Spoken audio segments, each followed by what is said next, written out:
지금은 기도할 때입니다. 지금은 기도할 때입니다. 여러분, 고난 중에 임하신 하나님 말씀은 위로가 됩니다. 1절 말씀에 보면 에레미야가 아직 시대 뜰에 갇혀 있을 때에 여호와의 말씀이 그에게 두 번째로 임하니라 이르시되, 이렇게 나와요.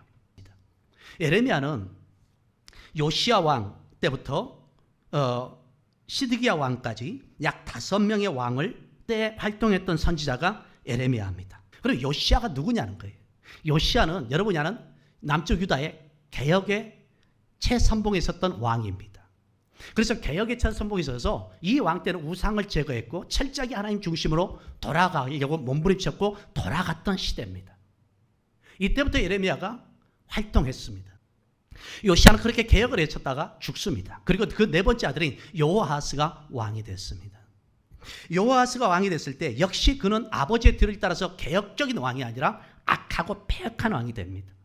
하나님을 떠납니다. 우상을 숭배합니다. 그리고 선지자들의 얘기를 듣지 않고 에레미야의 말을 듣지 않습니다. 여호아스는 이렇게 패역적인 왕이 됩니다. 하나님은 이런 여호아스를 놔두지 않고 예굽의 바로 누고를 통해서 쳐버립니다. 그래서 예굽 바로 누고를 통해서 쳐서 이 여호아스를 포로로 데려갑니다. 포로로 데려가 나서 두 번째 요시야의 아들을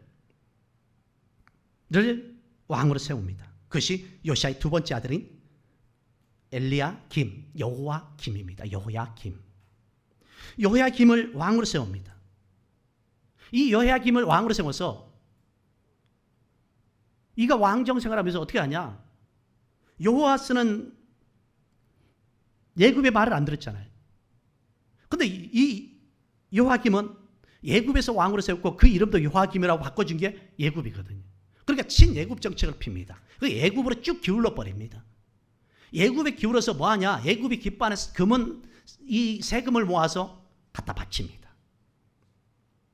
그러니까 이스라엘 남쪽 유다는 정말 힘들 대로 힘들어 버립니다. 핍절할 대로 핍절의 상황이 돼 버립니다.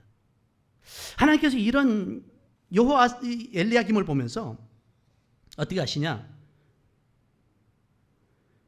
그를 칩니다. 누구를 통해서? 바벨론의 느부갓네살 왕을 통해서 쳐버립니다. 드디어 이제 오른쪽으로 바벨론 왕이 다시 등장합니다. 바벨론 느부갓네살 왕이 등장해서 누구를 치냐면은 바로 여호야김을 쳐버립니다. 그리고 나서 여호야김을 치고 나서 그를 포로로 끌어갑니다. 그것이 1차 포로 시대입니다. 그리고 누구를 세우냐? 여호야긴을 세웁니다. 이 여호야긴은 여호야김의 맏아들입니다. 즉 엘리야김의 아들입니다. 그런데 이 아들을 세웠어요. 그런데 여호야김도 역시도 아버지를 따라서 악행을 합니다.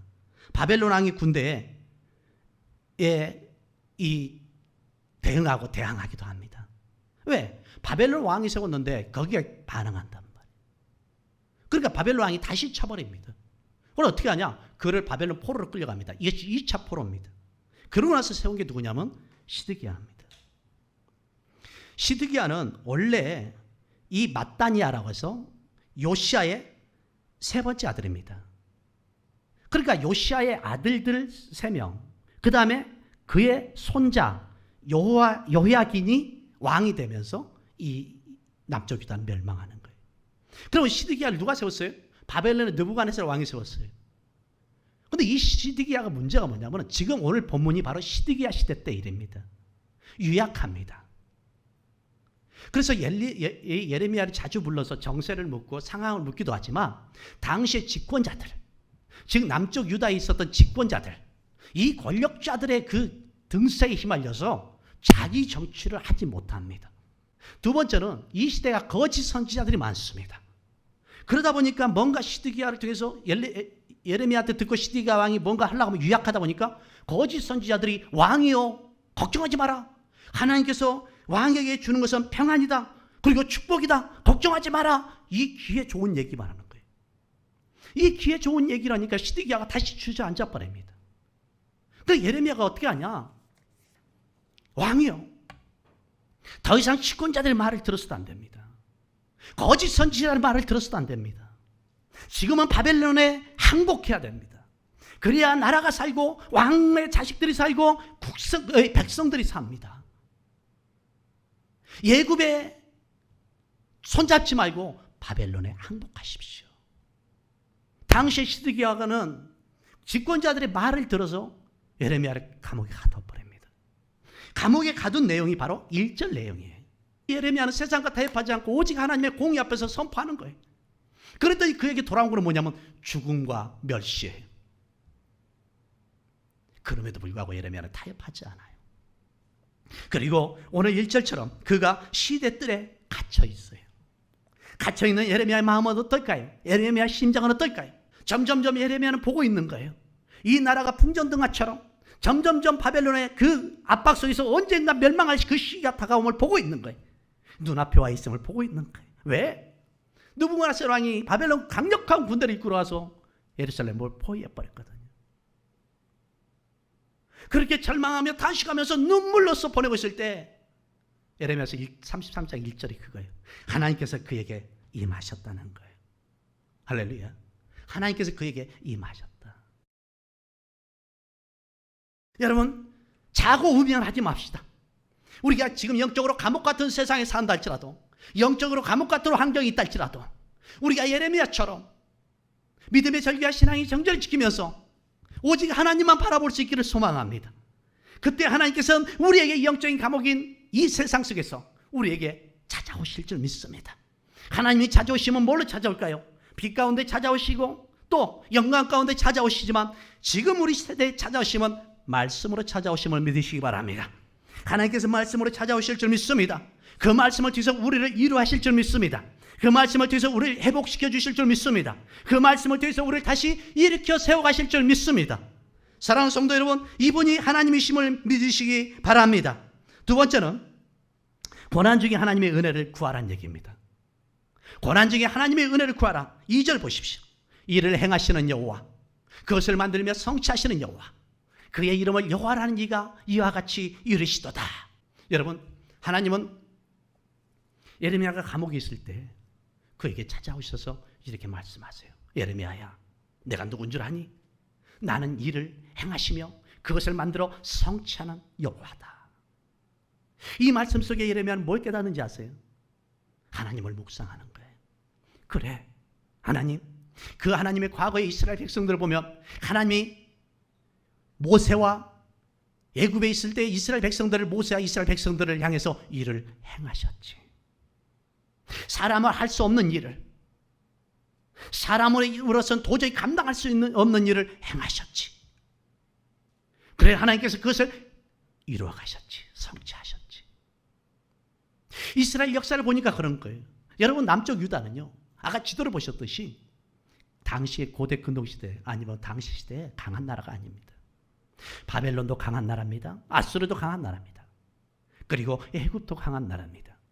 바벨론 너편에 여러분 페르시아도 역시 강한 나라입니다. 저 페르시아만 쪽에 다 강한 나라입니다. 강한 나라인데 남쪽 유다는 강한 나라가 아닙니다. 정말 힘없는 나라입니다. 볼품없고 보잘것없는 나라입니다. 지금 이스라엘이 그렇습니다.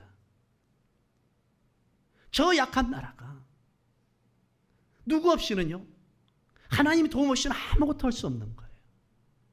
오늘 우리에게 말씀하는 거예요. 우리는 약해요. 우리는 진짜 보잘것없어요. 우리는 진짜 가치 없어요. 근데 우리 지난 날들을 보세요. 여러분, 기도 노트에, 기도 수첩 속에 노트에 적은 것을 보세요. 얼마나 하나님이 많은 은혜를 주셨고 응답하시고 함께 하셨는지 보세요. 나를 통해서 얼마나 하나님 많은 일을 하셨는지 보세요. 나를 위해서 하나님께서 얼마나 많은 것들을 성취해 가셨는지 보세요. 사랑하는 성도 여러분, 우리가 고난 중에 있습니까? 기도하십시오. 지금은 기도할 때입니다. 3절 보십시오. 너는 내게 부르짖으라. 내가 내게 응답하였고 내가 알지 못하는 크고 은밀한 일을 네게 보이리라. 너는 내게 부르짖으라는데, 이 부르짖다는 얘기는 기도와 간청을 말해요. 예레미야에게 말하는 거예요. 네가 그렇게 기도한다면, 네가 그렇게 부르짖는다면, 지금은 네가 감옥에 있지만 훗날 내가 이 내 백성을 통해서 크고 은밀한 일을 계획할 것이다. 여러분, 그래서 150년 전에 느헤미야를 통해서 성이 재건돼요. 예루살렘 성이 재건돼요. 그리고 2000년 전에 하나님께서는 크고 은밀하신 누구를 보내셨어요? 예수를 보내주셨어요. 우리 인생들을 향해서 가로막힌 인생의 바다를 갈리기 위해서 예수가 오신 거예요. 사망의 바다를 갈리기 위해서 예수가 오신 거예요. 문제의 바다를 갈리기 위해서 예수가 오신 거예요. 사랑하는 성도 여러분, 너는 내게 부르짖으라. 내가 네게 응답하였고 네가 알지 못할 그거 은밀한 일들, 지금은 기도할 때입니다.